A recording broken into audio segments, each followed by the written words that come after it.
오늘 우리에게 주시는 하나님의 말씀은 시편 55편 1절부터 8절까지의 말씀입니다.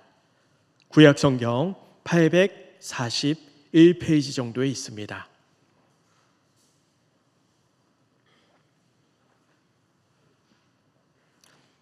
시편 55편 1절부터 8절까지의 말씀을 우리 교독으로 읽도록 하겠습니다.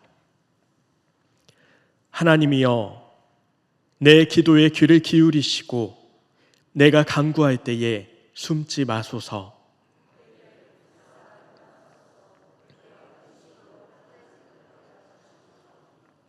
이는 원수의 소리와 악인의 압제 때문이라. 그들이 죄악을 내게 더하며 노하여 나를 핍박하나이다.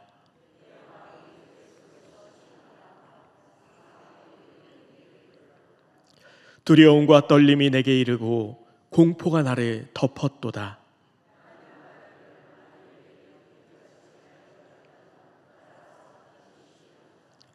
내가 멀리 날아가서 광야에 머무리로다.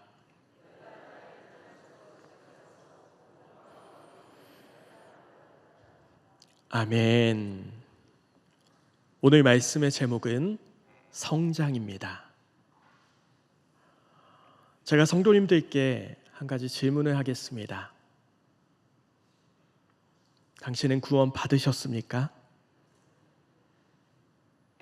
만약 오늘 밤 죽는다면 천국에 들어갈 수 있는 확신이 있으십니까? 우리가 천국에 가면 3번 놀란다는 말이 있습니다. 첫 번째는 와, 내가 왔어. 자신이 천국에 갔다는 거에 놀란다는 거죠. 두 번째는 저 사람이 와 있네? 저 사람만큼은 못 올 줄 알았는데 와 있다는 거죠. 세 번째는 그런데 그분 어디 계시지? 내가 존경하던 그 유명한 목사님 어디 계신 거야? 같이 그 회장했던 그분 왜 안 보이시지? 꼭 올 줄 알았던 사람이 못 왔다는 것. 하나님은 가장 소중하고 아름다운 것은 눈에 보이지 않게 창조하셨습니다. 우리가 정말 예수를 믿는지 믿지 않는지는 하나님 이외엔 알 수가 없습니다. 그렇지만 내가 구원받았다는 증거, 그것은 생각보다 가까이에 있습니다. 다윗은 시편 55편 4절부터 5절에 내 마음은 진통하듯 뒤틀려 찢기고 죽음의 공포가 나를 엄습합니다. 두려움과 떨림이 나에게 밀려오고 몸서리치는 전율이 나를 덮습니다. 다윗은 가장 힘들고 괴로울 때 그것을 있는 그대로 하나님께 토로합니다. 우린 극심한 두려움과 무서움 가운데 하나님을 찾고 의지합니다. 때론 왜 이래야만 하나요? 하나님을 원망할 때도 있죠. 그것은 우리에게 안전한 곳이 하나님이기 때문입니다. 우리에게 엄마가 있는 것이지요. 우리에게 아빠가 있는 것입니다. 그렇게 우린 구원받은 하나님의 자녀입니다. 그렇게 우린 구원받은 하나님의 자녀입니다. 별로 아멘이 크지 않으셔서 한 번만 더 할게요. 그렇게 우린 구원받은 하나님의 자녀입니다. 높음이나 깊음이나 다른 어떤 피조물이라도 우리를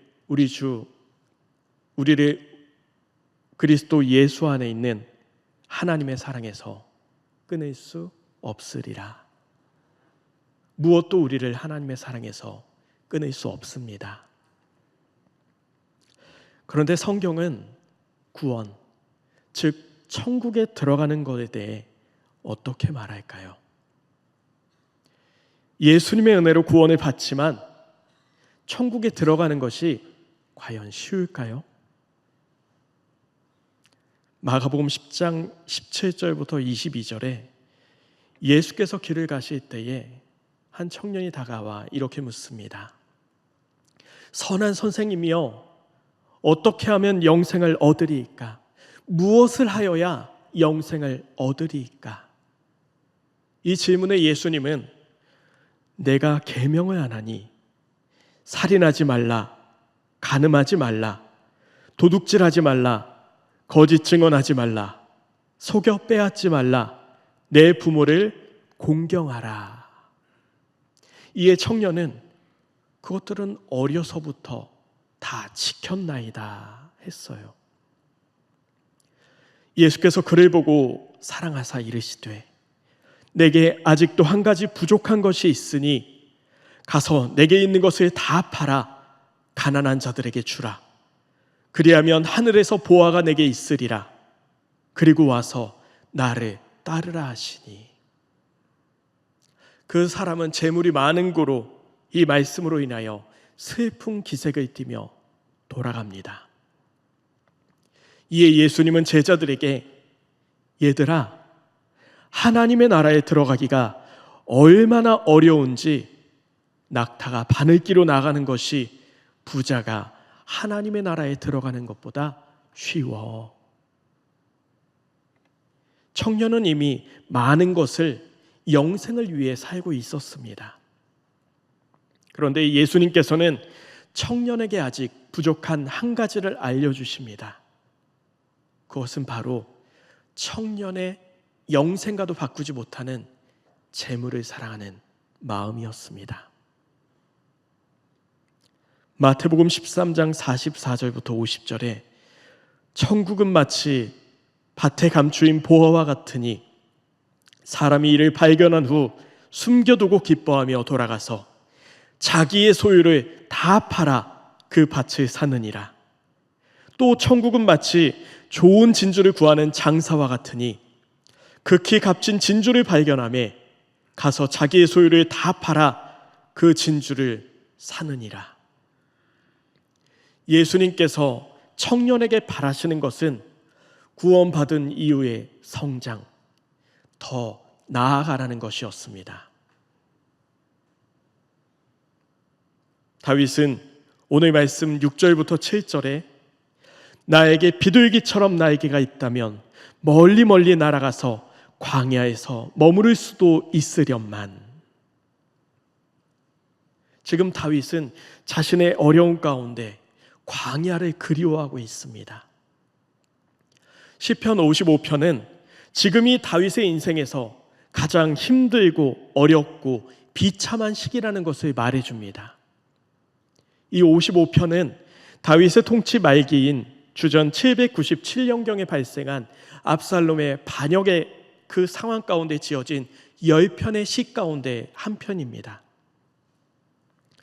특히 평소 성정이 사람을 사랑하고 또 신하들에게도 함부로 대하지 않았던 다윗에게 있어서 자신의 친아들 압살롬과 친구이며 또한 모사이기도 했던, 평소 자신의 의견을 나누고 위로를 받기도 했던 이 모사 아히도벨의 배신은 다윗에게 있어서 견딜 수 없는 아픔과 인간 자체에 대한 환멸과 삶에 대한 허무함과 광야에 숨어버리고 싶은 절망감이 묻어나오고 있습니다. 그래서 다윗은 차라리 광야로 가고 싶다고 합니다. 물이 없어 마르고 황폐한 땅, 지독한 기후와 인적이 없어 황량한 광야. 지금 다윗이 겪은 그 괴로움 속에 자신의 모든 것을 뒤로하고 차라리 광야로 가서 보금자리를 갖고 싶다. 지금 다윗은 성장을 멈추고 싶습니다. 이제 그만 성장을 멈추고 싶은 게 다윗의 마음입니다. 그렇게 괴로움 속에 다윗은 과거로 돌아가고 싶습니다. 그러나 과거로 돌아갈 수는 없습니다. 출애굽한 이스라엘 백성이 애굽으로 탈출해서 자유와 책임의 자리인 광야를 거치고 있습니다. 그때 그들은 괴로운 가운데 차라리 애굽으로 돌아가고 싶다, 그렇게 이야기를 합니다. 그러나 그들은 과거 애굽으로 돌아갈 수는 없습니다. 구원받기 전으로 돌아갈 수는 없습니다. 히브리서 6장 1절부터 6절에 그러므로 우리는 그리스도의 초보를 버리고 완전한 대로 나아갈지니라. 하나님께서 허락하시면 우리가 이것을 하리라. 하늘의 은사를 맛보고 성령에 참여한 바 되고 하나님의 선한 말씀과 내세의 능력을 맛보고도 타락한 자들은 다시 새롭게 하여 회개할 수 없나니 이는 그들이 하나님의 아들을 다시 십자가에 못 박아 드러내놓고 욕되게 함이라. 여기 사용된 타락이란 단어는 파라핍토라는 헬라어로 옆으로 떨어지다, 변절하다라는 뜻을 가진 단어입니다. 이는 곧 방향에서 벗어났다는 뜻입니다. 초보 운전자가 고속도로에 올라탑니다. 아직 잘 끼어들기도 하지 못하고 속도 내기도 어려워합니다. 차선 옆에 크락선이 울리고 또 큰 덤프트럭이 옆으로 싱싱 지나갈 때면 차가 흔들립니다. 이 길을 내가 무사히 지나갈 수 있을까? 그런 두려움이 엄습해 와도 일단 올라탄 고속도로에서는 계속 나아가야 합니다. 설령 사고가 나서 레카차에 끌려가는 일이 발생한다 할지라도 뒤로 갈 수는 없습니다. 앞을 보고 나아가야 합니다. 하나님은 다윗 인생의 시간 속에서 그의 성장을 담당하십니다. 다윗의 굵직한 일대기를 살펴보면 15세에 기름 부음을 받았고 20세에는 골리앗을 물리쳤고 30세에는 유다 왕으로 즉위하고 48세에는 밧세바 사건, 그리고 63세에는 압살롬의 반란, 그리고 70세에는 다윗이 죽음에 이르게 됩니다. 압살롬은 7년 정도 기다리면 왕이 될 수도 있었습니다. 그러나 그는 그 시간을 기다리지 못합니다. 다윗도 어쩌면 7년 정도 자신이 일찍 죽고 아들이 왕이 되길 바랬을 수도 있습니다. 그래서 압살롬이 죽지만을 않길 간절히 바랬던 것이지요. 부모 마음이 그런 것이겠지요. 그러나 하나님의 다윗을 향한 성장의 계획은 아직 끝이 아니었습니다. 아직 다윗의 때가 남아 있습니다. 압살롬은 역사로는 아버지에게 반란을 일으킨 것이고 영적으로는 하나님의 뜻에 반란을 일으킵니다. 하나님의 계획, 하나님의 뜻을 반역한 것이 압살롬입니다. 그로 인해 압살롬의 성장은 멈추고 죽음에 이르게 됩니다. 우리의 성장에는 시간이 필요합니다. 우리에게 하나님께서 원하시는 성장의 단계가 있습니다. 성령은 초현실적인 순간의 기쁨, 방언받은 순간, 아무 생각 없는 행복감이 아닙니다. 우리가 쉽게 성령 충만해 라고 이야기하는 성령 충만에 대해서 에베소서에서 이렇게 말씀합니다. 5장 15절부터 20절에 그러므로 여러분은 어떻게 살아가야 할지를 고민하십시오. 지혜로운 사람답게 살아야 합니다. 지혜롭게 살려면 세월을 아껴야 합니다. 이는 곧 시간을 아끼라는 것입니다. 시간을 어떻게 아끼느냐? 첫째, 어리석은 자가 되지 말아야 합니다. 둘째, 오직 주의 뜻이 무엇인가 이해해야 합니다. 셋째, 술 취하지 말아야 합니다. 이는 무절제하고 낭비하는 것입니다. 성령 충만을 받으라.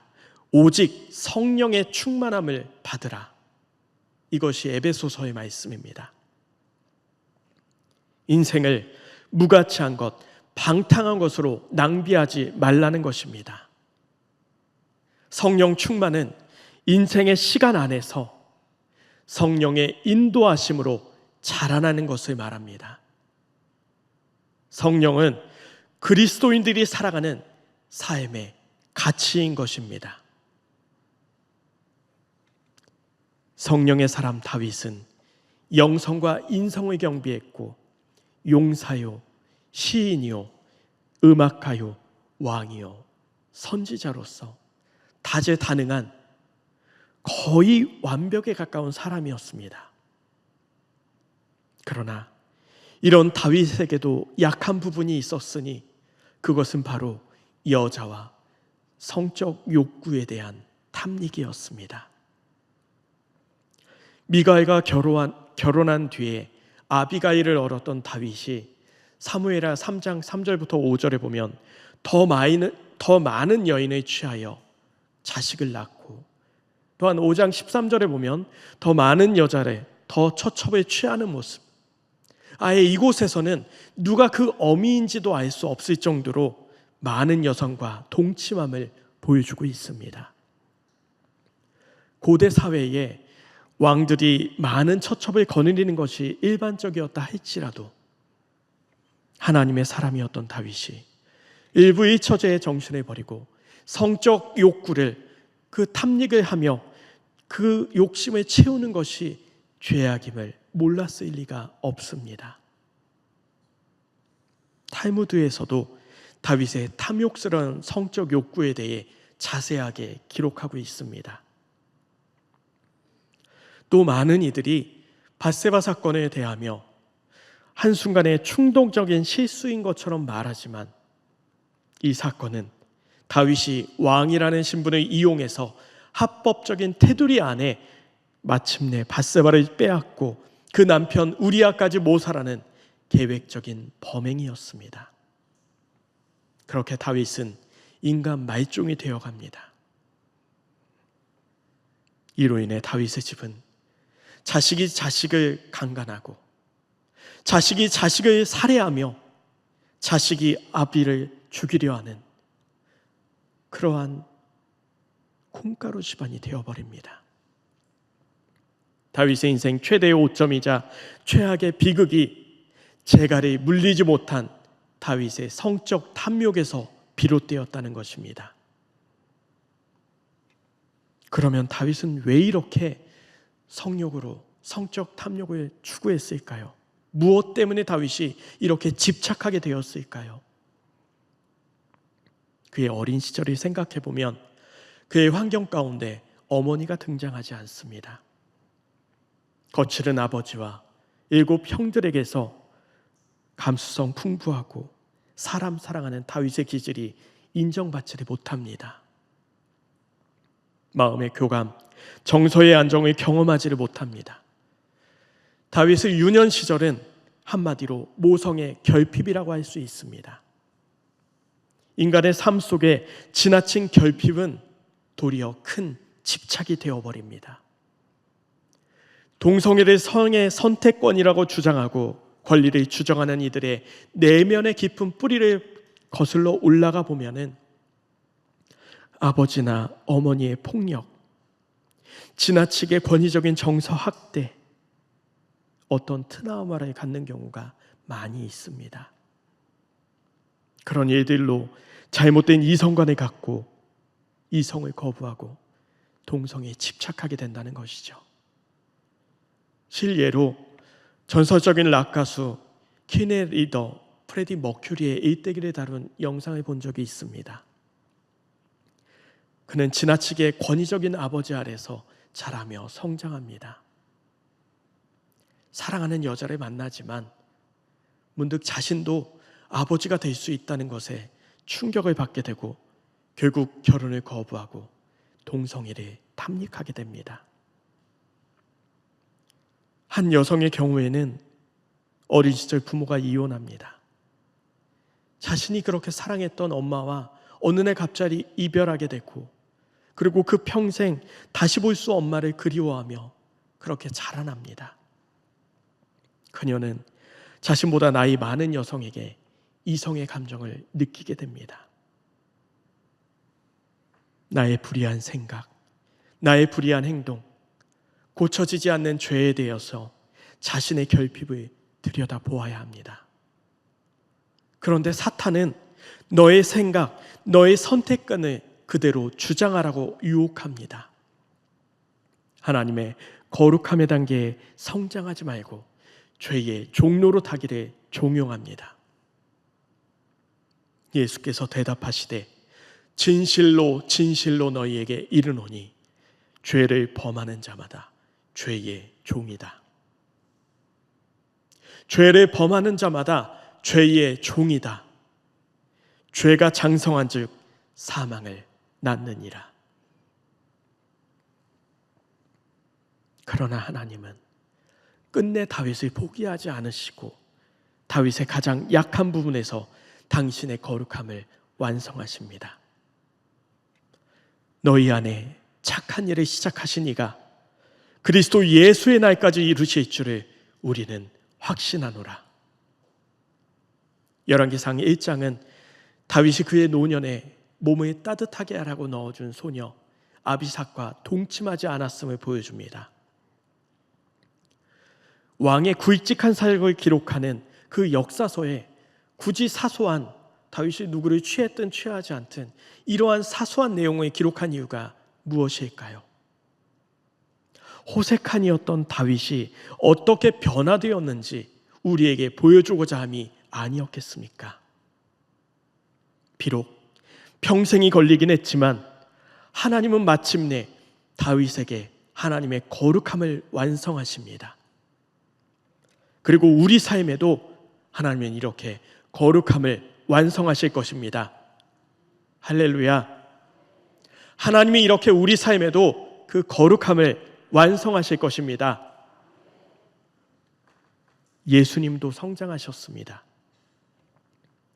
창조주가 창조된 세상 속에 태아로 지음받아 시간, 공간, 자연 법칙을 뛰어넘지 않고 역사 속에 찾아오셨습니다. 예수님도 십자가 구원의 사명을 감당하시기까지 육체를 입고 태아부터 장년에 이르기까지 성장하셨습니다. 시간과 역사의 공간에 뛰어넘지 않으셨습니다. 그렇게 30여 년간 인간의 몸을 입고 인간의 삶을 직접 경험하며 자라나셨습니다. 그렇게 성인이 된 이후에는 가르침에 자신을 쏟아 부으십니다. 이제는 예수님의 마지막 과업만 남겨둔 상황입니다. 모든 일생이 십자가로 향하는 과정이었음에도 그 십자가는 어려운 것이었습니다. 누가복음 22장 42절에 아버지여 만일 아버지의 뜻이거든 이 잔을 내게서 옮기시옵소서. 그러나 내 원대로 마옵시고 아버지의 원대로 되기를 원하나이다. 예수님도 십자가 앞에서 주저하십니다. 그러나 예수님도 십자가가 피할 수 없다는 것을 아셨습니다. 예수님은 이 땅 가운데 오실 때부터 그의 백성을 자신들의 죄에서 구원하기 위해 오신 분이기 때문이죠. 그러나 그것을 그냥 받아들이긴 너무나 어려웠다는 것입니다. 44절에 예수께서 힘쓰고 애써 더욱 간절히 기도하시니 땀이 땅에 떨어지는 핏방울같이 되더라. 여기 힘쓰고라고 번역된 헬라어 아고니아는 몸이나 정신으로 당하는 극단적인 고통을 의미합니다. 더 정확히 말하면 절박한 결단이나 재난을 직면하여 힘의 최고의 집중을 가리킵니다. 이 아고니아라는 단어는 신약 성경에 오직 이곳에만 기록합니다. 그 말은 누구도 예수님과 같이 그렇게 처절하고 그렇게 괴롭고 힘쓰고 애쓰는 모습이 없었다는 것. 누구도 예수님과 같은 고통을 겪은 일이 없다는 것입니다. 그만큼 예수님이 괴로운 가운데 하나님의 은혜를 구하는 모습이 성경에 기록되어 있습니다. 예수님은 그렇게 십자가를 지시고 마지막으로 다 이루었다 말씀하십니다. 이 땅에서의 모든 성장을 이루신 것입니다. 밥상을 없는 버릇이 있는 한 남성이 결국 그 습관을 버리지 못하고 이혼을 당하게 됩니다. 어느 날 혼자 밥을 먹다가 또 성질이 나서 밥상을 둘러 엎습니다. 이제 치워줄 사람이 없다는 것을 알게 되고 스스로 치웁니다. 다음에는 깨지지 않는 것을 집어 던집니다. 그 다음엔 더 이상 던지지 않습니다. 이렇게 우리는 성장을 이루어야 합니다. 그렇게 우리는 성장해야 합니다. 예수님의 성화를 비할 때 우리의 성화는 하찮아 보일 수 있습니다. 사람마다 성장의 단계도 다를 수 있습니다. 그러나 삶의 작은 변화에서 거룩을 이루려는 노력 속에 하나님의 자녀의 권능과 예수 십자가의 자유가 있습니다. 하나님과 함께 성장하는 삶의 경험과 시간들 속에 인간은 이런 존재로 지음받았구나. 인간은 이런 존재로 지음받았구나. 이 사실을 깨닫고 하나님 안에 살아가는 저와 여러분 되길 주님의 이름으로 축원드립니다. 이 시간 말씀을 기억하며 기도하겠습니다. 어제보다 더 나은 나의 성장으로 이 땅에서의 하나님 나라를 실현해가는 우리가 되기 위해서 이 시간 주님의 이름만 부르고 간절히 기도하겠습니다.